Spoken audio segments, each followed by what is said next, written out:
朋友们，本期呢，咱们来说一说欧洲的种姓制度。当然了，这是一句调侃，因为欧洲这段时间呢，天气比较热，所以诞生了欧洲的种姓制度。网友的排名如下：处在最高层的是冯德莱恩，它可以匹配到格力中央空调。一般高级管理人员呢，可以匹配日本大金空调。中层人员呢，松下空调。初级人员呢，只有松下风扇了。在低级的助理啊、秘书之类的呢，只能手动风扇。临时雇员没有风。其实还有更低一级的，那就是欧洲很多那些基层的人民。我相信欧洲肯定存在着相当程度的基层人民，他们都买不起空调，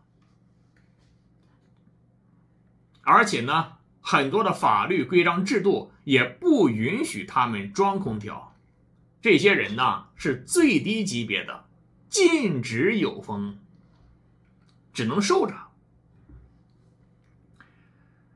首先呢，近些年在互联网上，印度的种姓制度被嘲讽得很厉害。当然了，我个人嘲讽了很多次啊。印度人呢，这2年也看中文互联网，开始进行反击了。比如说在前不久，印度人为了反击中国，竟然说你们中国古代的士农工商也是种姓制度，是你们中国版的种姓制度。为此呢，我曾经专门做了一期节目来进行反击，详细比较了我们和印度不同。我们这更多是一种社会分工，不像你们从生下来从血缘就开始跟你规定了属于哪一个阶级。现在呢，种姓制度轮到了欧洲，似乎只有官员才有使用空调的权利，一般人民很困难。这是我个人最诟病他们的。为什么要限制人民装空调的权利？我当然承认一些古迹、一些有特殊意义的场所不能随意在墙上打孔，我们中国也是如此。但是为什么很多公寓也不能装空调？究竟会有什么样的影响？我不明白。因为现在空调进行运转的时候，声音也很低，窗户一关你是听不到声音的。为什么要这样搞呢？现在呢，因为你们这样搞也搞不定啊。因为近期依然有大量的中国空调送往欧洲，比如说美的空调。记者从美的集团方面获得消息，他们的分体式空调今年在欧洲的出货量已经翻倍，已经发出去了20万套。现在手上还有大量的紧急订单需要处理，工厂已经在加班加点的赶制生产，通过中欧班列送到欧洲。现在已经有一部分的产品抵达了目的地，开始有当地的经销商往下面进行销售。所以阻止不了的。这么热的天气，没有空调真的没法办。美的空调呢非常不错，我家里的4台空调全部都是美的，因为它很方便。我现在都是通过手机来控制空调的，可以不用遥控器，特别方便。我家里几乎所有的电器我都可以使用手机来控制。我如果在外面，我就会提前5到10分钟把家里空调打开，我回到家都是凉快的。当然了，现在我所在的城市还比较凉快，不需要经常开空调。去年很热，都是如此进行操作，特别方便。所以现在啊，美的估计能够在欧洲再赚一大笔钱。据说欧洲这2天可能要下雨，会凉快一些，但是在7月份、8月份，他们还有下一波的高温风潮，直到9月初，欧洲才会彻底凉快下来。所以在接下来的2个月，中国产品将在欧洲大量销售。谢谢你们给我们送来这么多订单。其实除了这种家用的分体式空调之外，还有在办公场所可以使用的充电的手持风扇。大家发现没有，在我们中国有一些小女孩在大街上就会拿一个手持风扇，甚至有一些人他那个帽子上也有风扇。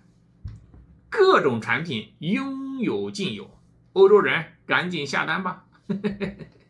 你们有钱，你们是发达国家，赶紧下单来购买啊！所以为了人权，为了不要被热着，赶紧下单来购买，中国都能生产出来。我们中国就是这一点非常好，你需要的所有的产品我们都能够生产。接下来我要说一个稍微专业一点的东西。由此我们就可以看得出来，欧洲很多官员不学无术。之前呢，有欧洲的一个官员，具体就是法国的生态部长，他说他不能理解为什么有很多人要装空调，那会导致气候变暖，破坏臭氧层。其实他这个说法完全属于无知啊，因为在最早的时候，大家所使用的空调呢，加的制冷剂的确可以造成臭氧层被破坏。为什么会造成臭氧层被破坏呢？因为那个制冷剂当中含有化学元素氯，就这个东西可以破坏臭氧层。但是后来呢，全世界都开始更新标准，新生产出来的空调不再使用之前的类似制冷剂，它不再含有化学元素氯，所以说对臭氧层不会造成任何破坏。中国最早从2007年开始执行新规，2013年的时候，所有生产的新空调绝对不会破坏这样臭氧层。只是现在呢，有很多家庭使用的老空调，你们在添加制冷剂的时候呢，还是老的那一种，可能会造成破坏，但是那已经很少了。2014年到现在10几年了，所以老空调并不多。这是第一个。第二个，现有空调使用的制冷剂呢，的确会导致气候变暖。这就是法国生态部长所说的，你们会导致气候变暖。但是现在的空调导致气候变暖只有2个途径。第一个途径，空调用电，很多电力来自于燃煤发电，将排放温室气体。第二个，空调的制冷剂泄漏，会排放一些温室气体，但是这个呢，量不大。所以说最主要就是因为空调用电，电来自于燃煤发电，排放温室气体，最终的逻辑是这个。但是法国尤其不应该说这个话，为什么？因为法国的电力70%来自于核电，它并不排放温室气体啊。你的生态部长怎么能说出这样的话？完全就是不学无术。这就是欧洲的政治人物经常会出现教育部长连基本的数学都不会就可以当教育部长，虽那些官员都不是专业的人，都是政客，让职业政客去做各种部长，这个国家想进步那简直就是奇迹。而且现在全世界范围之内正在执行更高标准，即便导致你的制冷剂泄漏也不会排放温室气体，所以没有什么问题。换一句话说，如果真的你们怕你们的电力会导致生产过程当中排放温室气体，你完全可以进口中国的光伏产品，进口中国的风力发电机这完全是绿能。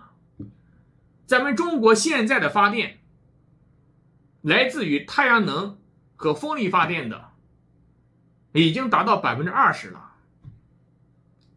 将很快突破 50%， 有专家猜测到2030年就可以突破 50%， 将来可能会更高。到那个时候，朋友们，中国人用电将非常便宜，而且非常环保。为什么？因为现在中国很多的光伏发电厂都建在沙漠之中那里光照充足发电效率非常高所以我们中国人，我估计永远不会面临电力不够的情况。尤其是在人工智能时代。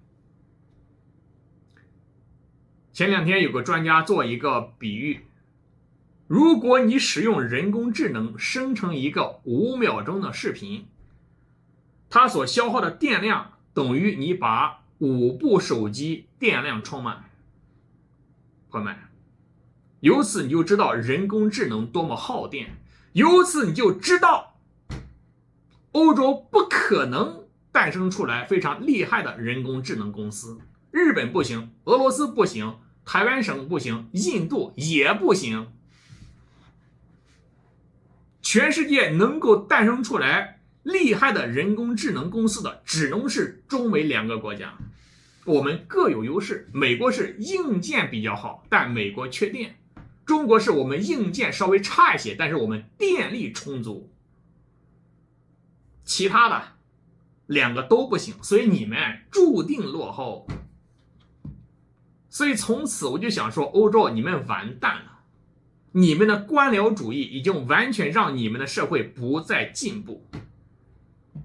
所以你们现在是被人家用种姓制度嘲笑你们，估计要不了多久你们就会诞生新的事实上的种姓制度喽。